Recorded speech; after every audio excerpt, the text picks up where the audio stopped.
محرم کے مہینے میں بلیک کپڑے پہننا کیسا ہے؟ محمود صاحب نے انڈیا سے پوچھا تھا. دیکھیں، کالے کپڑے کسی بھی وقت پہنے جا سکتے ہیں. کالے کپڑے پہننے کے ناجائز ہونے کی ہمارے پاس کوئی دلیل نہیں ہے. سفید کو پسند کیا گیا ہے. نبی صلی اللہ علیہ وسلم نے فرمایا سب سے زیادہ پسندیدہ لباس وہ سفید ہے. کفنوا فیہا موتاکم، اپنے مردوں کو بھی اسی میں دفن کیا کرو. اس لیے سفید لباس کو آپ صلی اللہ علیہ وسلم نے افضل قرار دیا، اس میں پاکیزگی زیادہ ہے. باقی نبی صلی اللہ علیہ وسلم نے مختلف رنگوں کے کپڑے پہنے. اس کی علماء وجہ یہ بیان کرتے ہیں کہ اس زمانے میں غربت تھی. آپ نے سفید لباس کو پسند تو کیا، لیکن نبی کے لیے ہر وقت سفید لباس کا انتظام کرنا آسان نہیں تھا. غربت تھی، لباس پہن لینا ہی بڑی بات ہوتی تھی کہ لباس مل جائے کسی کو. کتنے واقعات ہیں کہ ازار ہے تو قمیض نہیں ہے، قمیض بڑی مشکل سے کسی کو ملتی تھی، کچھ چادر نہیں ہے اوپر پہننے کی. اتنی غربت کا عالم تھا، تو اس میں آپ صلی اللہ علیہ وسلم یہ تکلف کرتے کہ ہر قیمت پہ میرے لیے سفید لباس لے کر آؤ. تو یہ آپ صلی اللہ علیہ وسلم کے مزاج میں جو سادگی تھی یہ اس کے خلاف تھا. تو آپ نے دنیا میں تکلف نہیں کیا، جو جیسا لباس ملا پہن لیا. پسند سفید کو کیا.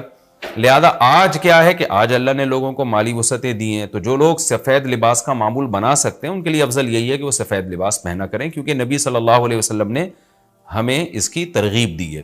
خود کیوں نہیں پہنا؟ اس میں تکلف تھا، یعنی پراپر انتظام کرنا مشکل تھا. تو جو آیا پہن لیا آپ صلی اللہ علیہ وسلم نے، کیونکہ ایک چیز مشکل ہے اس میں اتنا تکلف کرنا، یہ خود بھی تو نبی کے مزاج کے خلاف ہے. تو اس لیے ہم کہتے ہیں کہ بھئی جو ملے پہن لو. لیکن اگر لوگ آج کل تو لباسوں میں تکلف ویسے ہی بہت ہو رہا ہے، تو آپ نے جب سلوانے ہی ہیں، خریدنے ہی ہیں، تو سفید کو ترجیح دیں. آپ اس میں پاکیزگی زیادہ ہے، اس میں طہارت زیادہ ہے. آپ سفید لباس کے عادی ہو گئے، آپ سے کلر والا لباس پہنا نہیں جائے گا. میں نے تو 15-20 سال میں نے سفید لباس پہنا ہے، تو مجھے پتا ہے کہ پھر کلر والا لباس نہیں پہنا جاتا. سفید میں پاکیزگی اتنی ہے. اب میں پہنتا ہوں کلر والا لباس، وہ وجہ اس کی ہے کہ بعض دفعہ گھر والوں کا اصرار ہوتا ہے، بعض دفعہ کیمرے کی ریکوائرمنٹ ہوتی ہے. وہ کیمرہ سفید لباس کو کیچ نہیں کر پا رہا ہوتا، وہ کیمرہ مین کہہ رہا ہوتا ہے بھائی کوئی اور کلر، کوئی اور کپڑے پہن کے وغیرہ وغیرہ. تو خیر میرا عمل تو کوئی حجت نہیں ہے، لیکن افضل یہی ہے کہ سفید لباس کو ترجیح دی جائے، پہنا جائے. اور علماء صلحاء اکثر عموماً ہم نے دیکھا ہے کہ سفید لباسی کو ترجیح دیتے ہیں. کلر والا بھی جائز ہے، لیکن بہتر یہی. تو محرم میں بھی سفید ہی ہے، سفر میں بھی سفید ہی ہے، ربیع الاول میں بھی سفید ہے. تو محرم میں سفید کے بالکل الٹ کر لینا، کالا پہن لینا، یہ تو بالکل سفید کے اپوزٹ ہو گیا نا. تو ہم یہ نہیں کہہ رہے کہ کالا لباس پہننا ناجائز ہے، لیکن آپ سفید سے اگر آپ نے یوٹرن لیا بھی تھا تو گرے پہ آ جاتے، گرین پہ آ جاتے، ایک دم آپ بلیک پہ آ گئے، تو بہرحال یہ یعنی کراہت سے خالی نہیں ہے. اس کا معمول بنا لینا تو ناجائز میں نہیں کہہ رہا، تھوڑا سا ناپسندیدہ ہے کہ آپ سنت پر عمل نہیں کر رہے تو سنت کے بالکل اگینسٹ تو نہ جائیں نا آپ. یعنی بالکل ہی کالا پہن لیں تو بالکل اس کے اپوزٹ ہے. جائز ہے کالا پہننا بھی، لیکن بہتر بہرحال نہیں ہے. اور محرم میں کالا پہننا تو ہماری رائے میں بالکل ناجائز ہے، کیونکہ یہ شیعہ حضرات کی اپنی ایک رائے ہے، ان کی اپنی ایک دلیل ہے، ان کا اپنا ایک کانسیپٹ ہے. وہ یہ ہے کہ محرم میں حضرت حسین شہید ہوئے تھے، تو ایک بڑے غم کی بات تھی، تو ہم غم منانے کے لیے کالا کپڑا پہنتے ہیں. تو ان کا مسلک ہے، وہ جیسے مسلک پہ اپنے عمل کرنا چاہیں وہ اللہ کے سامنے جواب دہ ہوں گے. ہم کسی کے مسلک پہ طنز نہیں کر رہے، ہم کوئی فرقواریت اور تشدد کی بات کرنا مناسب نہیں ہے، ملکی حالات اس کے متحمل نہیں ہیں. لیکن میں اہل سنت والجماعت حضرات سے کہتا ہوں کہ آپ یہ فیصلہ کریں بھائی، آپ یا تو پورے شیعہ ہو جائیں یا پورے سنی ہو جائیں. تو اگر آپ اہل سنت والجماعت کو فالو کرتے ہیں، اور اہل سنت والجماعت کے ہاں جو قرآن اور حدیث اور صحابہ یہ حجت ہے، تو ہمیں تو قرآن و حدیث میں کہیں بھی نہیں ملتا کہ غم میں تم کالے کپڑے پہنو یا غموں کو مناؤ. قرآن میں کیا ہے؟ الذین اذا اصابتہم مصیبۃ قالوا انا للہ وانا الیہ راجعون. اہل ایمان کو جب کوئی مصیبت پہنچتی ہے تو وہ کہتے ہیں ہم اللہ ہی کے لیے ہیں اور ہم نے اللہ ہی کی طرف لوٹ کر جانا ہے. وہ صبر کرتے ہیں. حضرت حسین رضی اللہ تعالیٰ عنہ کی شہادت یہ بہت بڑا غم ہے، بہت بڑا غم ہے. لیکن اس غم کو ہر سال منانا، اس کے لیے شرعی دلیل کی ضرورت ہے. اہل بیت کی تعلیمات کو فالو کیا جائے گا. آپ کسی کی محبت میں اس کی تعلیمات کو نہیں توڑ سکتے. اہل بیت کی بھی یہی تعلیمات ہیں کہ صبر سے کام لینا چاہیے ہمیں. اور غم منانا بھی اگر کسی کا ہونا، جیسے آپ کے والد کا انتقال ہو گیا، تو اس میں بھی شریعت آپ کو اجازت نہیں دیتی کہ آپ کالے کپڑے پہنے غم منانے کے لیے، بلکہ اس میں بھی شریعت کیا کہتی ہے کہ غم پہ صبر کریں. جو آنسو آپ روک سکتے ہیں اس کو بہائیں نہیں، اور صبر کریں. تو غیر یعنی اختیاری طور پر جو آپ کو رونا آ رہا ہے وہ معاف ہے. تو جب جب غم پہنچا ہو اس وقت شریعت آپ کو غم کے طور پہ کالے کپڑے پہننے کی اجازت نہیں دے رہی، تو جب غم 1400 سال پرانا ہو اور ہر سال اس تاریخ پہ آپ کو منانے کی شریعت کیسے اجازت دے رہی ہے؟ یہ تو ایک طرح کی برسی ہو گئی نا. نبی صلی اللہ علیہ وسلم کے وفات سے بڑا غم کو اس امت کو ہوگا ربیع الاول میں آپ صلی اللہ علیہ وسلم کی وفات ہوئی، لیکن ربیع الاول ہر سال آتا تھا. صحابہ، تابعین، تبع تابعین، خود اہل بیت کیا اس ربیع الاول میں کوئی غم مناتے تھے؟ بالکل بھی نہیں. اس مہینے میں شادیاں بھی کرتے تھے، جو خوشی کی بات ہوتی تھی اس پہ خوشی بھی مناتے تھے. تو ہمیں نہیں ملتا کہ صحابہ، تابعین یا خود اہل بیت نے یا سیدنا حسن اور حسین رضی اللہ عنہما یا سیدنا علی ابن ابی طالب رضی اللہ عنہ کی یہ تعلیمات ہو کہ غم کو ہمیں منانا ہے کالے کپڑے پہن کے یا کسی بھی طریقے سے. کسی بھی طریقے سے اسلام میں غم منانے کی آپ کو اجازت نہیں ہے. بعض لوگ یہ دلیل دیتے ہیں کہ حضرت حسین رضی اللہ تعالیٰ عنہ کا غم تو نبی نے بھی منایا ہے، اور نبی صلی اللہ علیہ وسلم نے جب یہ بتایا کہ امت میرے نواسے کو شہید کرے گی تو آپ رونے لگے. دیکھیں جب نبی کو اطلاع ملی تھی تو آپ غمزدہ ہوئے، تو آپ کا رونا بالکل بجا تھا. تو کسی کو یہ اطلاع ملے کہ فلاں جگہ یہ واقعہ ہو گیا ہے، اس پہ اس کو غم ہوا ہو اور وہ رو لیتا ہے تو اس میں کوئی حرج نہیں، یہ تو نیچرل ہے. لیکن کیا نبی صلی اللہ علیہ وسلم ہر سال، یعنی جس دن آپ کو وحی کے ذریعے پتا چلا کہ سیدنا حسین ابن علی رضی اللہ تعالیٰ عنہ پہ ظلم ہوگا، تو کیا ہر سال اس تاریخ کو آپ صلی اللہ علیہ وسلم رویا کرتے تھے؟ بالکل بھی ایسا نہیں ہے. تو غم کی اطلاع جس وقت ملی ہو اس وقت رونا آ جانا یہ نیچرل ہے، لیکن ہر سال پراپر اس رونے کو پراپر طریقے سے منانا یا کالے کپڑے پہن کے اس کو منانا یہ تو بالکل اسلام میں ناجائز ہے. ہمارے پاس اس کے جائز ہونے کی کوئی دلیل نہیں ہے. تو شیعہ حضرات جو کر رہے ہیں آپ ان کو کرنے دیں، ان کو جا کے نہ چھیڑیں، آپ ان کو طنز نہ کریں. وہ ان کی جو رائے ہے وہ اس پر عمل کریں. اسلام میں فرقے تو ہیں ہمیشہ سے، ہم نے تو یہ دیکھنا ہے کہ کون سا صحیح ہے، ہم نے تو اس کو فالو کرنا ہے. تو جو ہمیں صحیح لگے گا ہم اس کو فالو کریں گے. باقی ہم کسی کے نفرتیں پھیلانے کے بہرحال ہم قائل نہیں ہیں. تو جو وہ کر رہے ہیں آپ ان کو کرنے دیں، لیکن آپ یہ کام ہرگز نہ کریں، کیونکہ ہمارے لیے جو حجت ہے وہ قرآن، حدیث اور اہل بیت اور صحابہ کرام. تو ان کی جو تعلیمات ہیں ہم نے اس کو فالو کرنا ہے. ان کی تعلیمات میں کہیں بھی نہیں ہے، کوئی مستند روایت نہیں ہے کہ غم منانے کے لیے کسی نے کالے کپڑے پہنے ہو. غم منانا ہی جائز نہیں ہے، تو اس کے لیے کالے کپڑے یا کوئی اور کلر پہننا کہاں سے جائز ہو جائے گا؟ تو اس لیے محرم میں نارملی تو کوئی بھی وقت میں آپ کالے کپڑے پہن سکتے ہیں، لیکن محرم میں جب آپ پہنیں گے تو اس میں ایک تائید ہوتی ہے کہ گویا آپ بھی اس بدعت میں ان کی تائید کر رہے ہیں. اور رسول اللہ صلی اللہ علیہ وسلم نے فرمایا من تشبہ بقوم فہو منہم، جو کسی قوم کی مشابہت اختیار کرتا ہے وہ انہی میں سے ہے. تو اگر آپ چاہتے ہیں کہ آپ کا شمار قیامت میں اہل سنت والجماعت میں نہ ہو، آپ کو شیعہ مسلک ٹھیک لگتا ہے تو پھر پراپر آپ شیعہ مسلک پراپر پورے طور پر اختیار کریں. آپ آدھا تیتر آدھا بٹیر چلنا تو ٹھیک نہیں ہے نا. اور اگر آپ چاہتے ہیں قیامت میں آپ کا شمار اہل سنت والجماعت میں ہو تو پھر مکمل اہل سنت والجماعت کو فالو کریں آپ. تو ان کو جو ہے اپنے حال پہ چھوڑ دیں. میں پھر بتا دوں، میں لڑائی جھگڑوں کا قائل نہیں ہوں. شیعہ حضرات آتے ہیں یہاں پہ بیٹھتے ہیں، گپ شپ لگاتے ہیں، چائے پانی بھی چلتا ہے. میرے دوستوں میں بھی ہیں بعض شیعہ حضرات، سلام دعا ہے ان سے، لیکن مذہب پہ بحث نہیں ہوتی. لکم دینکم ولی دین. ہم اس سے کہتے ہیں ٹھیک ہے بھائی، آپ اپنے رائے پر عمل کریں، بحث مباحثہ نہ کریں. ہاں جو سیکھنے کے لیے ہم سے آنا چاہے محبت سے اس کو سمجھائیں گے، جو نہیں آ رہا سیکھنے کے لیے تو پھر ہم اس سے بحث نہیں کرتے. تو لڑائی جھگڑے نہ کریں. لیکن سنی حضرات کو، اہل سنت والجماعت کو، بل جماعت کا مطلب کیا ہے؟ ہم حدیث کو بھی مانتے ہیں، بل جماعت صحابہ کو بھی مانتے ہیں. تو صحابہ میں اہل بیت بھی داخل ہیں، اہل بیت کے علاوہ بھی صحابہ ہیں. تو کسی کی بھی، ہماری رائے تو یہی ہے کہ کسی کی بھی تعلیمات نہیں، ہمیں تو احادیث میں کچھ بھی نہیں ملتا. تو اللہ کا واسطہ آپ ایک رائے پر عمل کریں. اس لیے محرم میں آپ ان چیزوں کو فوکس نہ کریں. کالے کپڑے پہننا، غم منانا، یہ اسلام کی تعلیمات بالکل بھی نہیں ہے. تو یہ تو میں نے سوال کا جواب دیا کہ محرم میں اسپیسیفک کالے کپڑے اگر آپ پہنیں گے تو یہ ایک بدعت کی تائید ہوگی. تو نبی صلی اللہ علیہ وسلم نے تائید سے منع کیا ہے. مفتی صاحب، آپ نے بیان میں کہا کہ کوا حلال ہے. حدیث میں آتا ہے 4 فاسق جانوروں سے نبی صلی اللہ علیہ وسلم نے منع کیا ہے، ان میں کوا بھی آتا ہے. تو آپ نے کیسے اس کو حلال کہہ دیا؟ یہ ان کا سوال ہے. میں نے عام کوے کو حلال نہیں کہا. میں نے کہا تھا کہ کوے کو اگر باندھ کے رکھا جائے، کچھ دن تک اس کو صاف ستھری غذا کھلائی جائے، دانہ کھلایا جائے تو ہوتا ہے حلال وہ. اچھا، یہ میں نے مسئلہ جب بتایا تو بعض فتنہ پرست لوگوں نے بھی مذاق اڑایا، اور کمنٹس میں بھی بعض لوگوں نے بڑا مذاق اڑایا ہوا ہے. اور کچھ دن پہلے ایک صاحب آئے لندن سے، کہنے لگے کہ مفتی صاحب کا جب یہ ہم نے بیان سنا اور تو دل بہت بد دل ہو گیا. اور ایک صاحب نے تو یہاں تک کہا، مذاق اس پہ اڑایا کہ واہ واہ، ایک حرام جانور ہے, اسے باندھ کے صاف غذا کھلائیں گے تو وہ حلال ہو جائے گا. یہ بھی کمنٹس میں کسی نے مذاق اڑایا ہوا تھا. تو پہلی بات تو یہ کہ جس حدیث میں کوے کو حرام کہا, وہ فاسق کہا گیا ہے نا, فاسق, تو اس میں صحیح مسلم کے پورے الفاظ ہیں الابقا. پوری جو روایت ہے اس میں وہ غراب جو الابقا ہو, اور ابقا اس غراب کو کہتے ہیں کہ الذی فی ظہرہ او بطنہ بیاض, جس کے پیٹ کی طرف یا پشت کی طرف سفیدی ہو, وہ گندگی کھاتا تھا. تو اس لیے علماء نے لکھا ہے, ابن قدامہ حنبلی رحمہ اللہ تعالیٰ کے آپ مغنی ابن قدامہ اٹھائیں تو انہوں نے لکھا ہے کہ اتفق العلماء علی اخراج الغراب الصغیر الذی یاکل الحب, کہ جو کوا صرف دانہ کھاتا ہے اس کوے کو اس حدیث سے مستثنیٰ کیا گیا ہے. اتفق العلماء, اس پر علماء کا اتفاق ہے, اجماعی مسئلہ ہے یہ. تو اجماع خود ایک حجت ہوتی ہے. تو کوا اپنی وضع کے اعتبار سے ان جانوروں میں سے ہے جو درندے نہیں ہیں.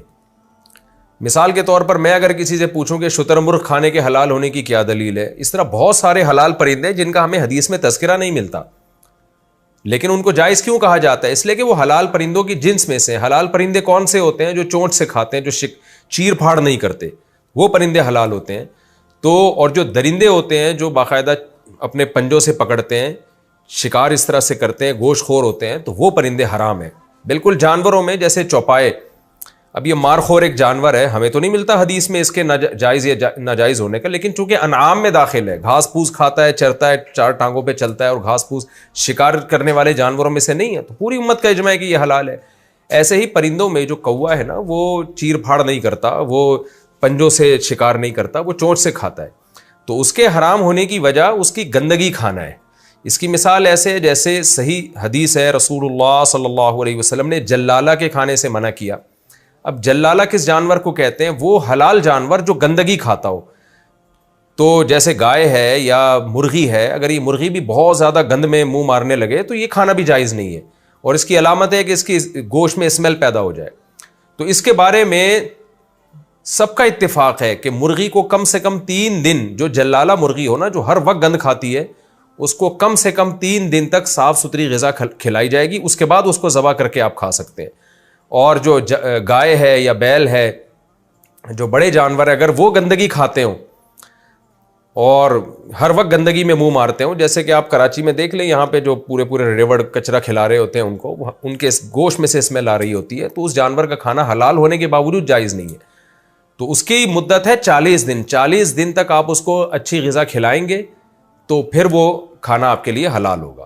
تو جس نے مذاق اڑانا ہے تو اس کا بھی مذاق اڑائے کہ یہ کیا بات ہے کہ مرغی کو 3 دن تک, تمام فقہا لکھتے ہیں کہ 3 دن تک اس کو بند کر کے رکھا جائے گا اور پھر حلال چیز کھلائی جائے گی. تو وہ مرغی, کیونکہ اصل وضع کے اعتبار سے مرغی حلال تھی, گند کھانے کی وجہ سے اس کو ناجائز کہا جا رہا ہے. تو جب گند کھانا چھڑا دیں گے تو ظاہر ہے اس کی کوئی نہ کوئی مدت تو ہوگی نا. تو جب تک گند کھانا اس کو چھڑاتے نہیں ہیں وہ آپ کے لیے جائز نہیں ہوگا. تو یہی اصول کوے پر بھی صادق آتا ہے, اور یہی اصول ہر اس جانور پہ صادق آتا ہے جو گندگی بہت زیادہ کھاتا ہو اور اس کے گوشت میں اسمیل پیدا ہو چکی ہو. تو اپنی اصل وضع کے اعتبار سے ایک چیز جائز ہوتی ہے, کسی عارضے کی وجہ سے ناجائز ہو جاتی ہے. رہا یہ مسئلہ, لوگ اس پر بھی اعتراض کرتے ہیں کہ پھر کوے کھانا شروع کر دو. تو ہمارے پاس بہت ساری چیزیں کھانے کی دوسری ہیں, ہمیں ضرورت نہیں ہے کہ ہم کووں کو باندھ کے ڈڑبوں میں حلال کھلائیں اور پھر اس کا گوشت کھائیں. حلال بہت سارے اور جانور بھی ہیں, لیکن انسان کو طبی طور پر ان کی طرف میلان نہیں ہوتا, اس لیے کھاتا نہیں ہے. وہ آپ بتائیں, طوطا بھی کھانا حلال ہے, طوطے کے ناجائز ہونے کی ہمارے پاس کوئی دلیل نہیں ہے, لیکن کبھی کسی کو دیکھا آپ نے طوطے کی بریانی پکا کے کھا رہا ہو یا طوطے بنا کے کھا رہا ہو؟ کوئی بھی نہیں کھاتا, اس لیے کہ عام طور پر ان چیزوں کا رواج نہیں ہے. تو ہر حلال چیز کھانے کی ترغیب نہیں ہے شریعت میں. تو طوطا ہے اور کچھ جانور ایسے ہیں جو حلال ہیں لیکن نہ نہیں کھاتے ہم, نہ اس کا ہمارے یہاں رواج ہے, اس سے اس کی طرف انسان کی طبیعت مائل نہیں ہوتی. دیکھیں کمپنی جب نئے جوس لے کر آتی ہے نا مارکیٹ میں یا نئی پروڈکٹ کھانے کی, تو پہلے ٹیسٹ گین کرواتی ہے, فری میں بانٹ رہی ہوتی ہے تاکہ لوگوں کو اس کے کھانے کی عادت پڑے. اس کے بعد جب عادت پڑتی ہے تو لوگ کھانا شروع کرتے ہیں. تو بہت سی حلال چیزیں ایسی ہیں جو ہیں حلال لیکن نہیں کھاتے لوگ, اس کو رواج نہیں ہے کھانے کا. تو یہ کوا بھی ایسے ہی ہے. ویسے بھی کوا اتنے گند بلا کھا رہا ہوتا ہے کہ اس کا ویسے بھی ہمارے معاشرے میں رواج نہیں ہے, اور نہ ہی ہو تو اچھا ہے, کیونکہ کوے کو آپ افورڈ نہیں کر سکتے. کوا ماریں گے پوری قوم آپ کے پیچھے پڑ جائے گی کووں کی. تو اور ویسے بھی گندگی کھاتا ہے, مردار کھاتا ہے, چھیچڑے کھا رہا ہوتا ہے سارا دن. تو یہ اس مسئلے کی وضاحت تھی. اب میں پوچھتا ہوں کہ وہ کوا جو حلال کھاتا ہو, جو مجھ سے دلیل پوچھ رہے تھے نا کہ کوے کے حلال ہونے کی کیا دلیل ہے, تو میرا سوال ہے ان سے کہ جو کوا جو پاکیزہ چیزیں کھاتا ہو، گند نہ کھاتا ہو، دانا کھاتا ہو، آپ نے کس بیس پہ اس کو حرام کہا ہے؟ حدیث آپ پیش کریں۔ تو حدیث جو آتی ہے نا صحیح مسلم کی، جس میں کوے کو فاسق کہا گیا ہے، تو وہ کوا ہے جس کے بارے میں دوسری حدیث میں اس کی میں اضافہ ہے الابقا۔ تو الابقا وہی کوا ہوتا تھا جو گندگی کھاتا تھا، جیسے کہ عام طور پہ کوے گندگی ہی کھا رہے ہوتے ہیں، ہم اس کوے کی بات کر رہے ہیں جو دانا کھاتا ہے، جو صاف ستھری غذائیں کھاتا ہے۔ تو پراپر طریقے سے لوگ علم حاصل نہیں کرتے اور بیٹھ کے بس پھینکتے رہتے ہیں بیٹھ کے۔ اچھا بھائی، دوسرا سوال یہ ہے کہ رہا یہ مسئلہ، لوگ کہتے ہیں پھر کھاؤ، تو آپ بھی طوطے کھانا شروع کر دیں تو پھر ہم کوے کے بارے میں غور کریں گے۔ جیسے طوطے نہیں کھائے جاتے، مینا نہیں کھائی جاتی، حالانکہ حلال جانور ہے، حرام ہونے کی کوئی دلیل نہیں ہمارے پاس، تو اسی طرح کوے بھی نہیں ہمارے معاشرے میں کھائے جاتے۔ جنازے پر یا قبر کے اندر خوشبو اور کیوڑے کا چھڑکاؤ، نیز قبر کے اوپر پھول پتیوں اور پھول کے چھڑکاؤ کی کیا حیثیت ہے؟ عثمان صاحب کراچی سے۔ جو کوے کے بارے میں نے مسئلہ بتایا تھا نا، تو ایک صاحب ہے، ان کا کام ہی یہی ہے کہ فوراً بچوں کی طرح ان کو، جیسے بچے کے ہاتھ میں جھنجھنا آ جائے نا تو فوراً جھنجھنا بجانا شروع کر دیتا ہے۔ تو ایسے ہی ایک محترم ہے مشہور، ان کا کام ہی یہی ہے کہ جب بھی کوئی ایسی چیز ملے گی تو ان کو ایسا لگتا ہے جیسے جھنجھنا آ گیا، ایک تماشا اور مذاق اڑانے کا ان کو موقع مل گیا۔ تو یہ ان پہ ہی سوٹ کرتا ہے، عام لوگ ان تمام دوائیں بچوں کی پہنچ سے دور رکھیں۔ جنازے پر یا قبر کے اندر خوشبو اور کیوڑے کا چھڑکاؤ، نیز قبر کے اوپر پھول پتیوں اور پھول کے چھڑکاؤ کی کیا حیثیت ہے؟ عثمان صاحب کراچی سے۔ بالکل ناجائز ہے، حرام ہے۔ صرف میت پہ، کفن پہ آپ خوشبو لگا سکتے ہیں، قبر کے اندر خوشبو چھڑکنا یا قبر کے اوپر پھول ڈالنا، اس کی شریعت میں کوئی حیثیت نہیں ہے، اسلاف سے یہ عمل ثابت نہیں ہے۔ میت کی جتنی جو کرنے کے کام ہیں وہ توقیفی ہیں، جس چیز پر حدیث ہوگی اور صحابہ اور تابعین کا عمل ہوگا اسلاف کا، اس کو تو ہم فالو کریں گے، اس کے علاوہ اپنی طرف سے کچھ بھی کریں گے تو وہ عمل جائز نہیں، یا تو بدعت کہلائے گا یا ناجائز رسم کہلائے گی۔ اس لیے اس سے اجتناب کرنا ضروری ہے۔ 5 درہم بیلنس پر 1 درہم بونس ملنے کا حکم۔ UAE میں میرے پاس ایک سم ہے، اگر میں اس میں 5 درہم کا بیلنس ڈالتا ہوں تو 5 درہم کا بیلنس اور 1 درہم کا بونس ملتا ہے، اور 10 درہم کے بیلنس کی صورت میں 2 درہم کا بونس ملتا ہے۔ کیا یہ بونس میرے لیے حلال ہے؟ مصدق شاہ ابو زیبی سے۔ دیکھیں، یہ جو ایڈوانس میں آپ پیسے ڈال دیتے ہیں اور 5 درہم ڈالے تو 6 درہم آ گئے، یہ سود نہیں ہے، اس لیے کہ ایسا نہیں ہوتا کہ 5 درہم آپ نے دیے تو آپ کو کمپنی نے 6 درہم دے دیے، درہم تھوڑی دے رہی ہوتی ہے، کمپنی 6 درہم کا بیلنس دے رہی ہوتی ہے، اس کو وہ تعبیر یہ کرتی ہے کہ 5 درہم پہ آپ کو 6 درہم ملیں گے، وہ درہم نہیں ملتے، آپ کو بونس زیادہ مل جاتا ہے۔ یعنی ایسے ہے، یعنی آپ کو وہ جو یونٹ ہے نا کال کرنے کے، وہ زیادہ مل جاتے ہیں۔ تو اگر کوئی ایڈوانس پیسے دے رہا ہے اور اس کے بدلے میں کمپنی خوش ہو کے اس کو منٹ زیادہ دے رہی ہے تو بہت اچھی بات ہے، اس منٹ کو وہ تعبیر یہ کرتے ہیں کہ 5 درہم پہ ہم نے 6 دے دیے، 10 درہم پہ ہم نے 12 دے دیے، تو 12 نہیں مل رہے ہوتے، 5 درہم پہ آپ کو یونٹ مل رہے ہوتے ہیں، اتنے جتنے عام نارملی 6 درہم پہ ملتے ہیں، تو اس کو وہ تعبیر کر رہے ہوتے ہیں۔ تو یہ بالکل سود نہیں ہے، بالکل جائز ہے، اس کا کوئی گناہ نہیں ہے۔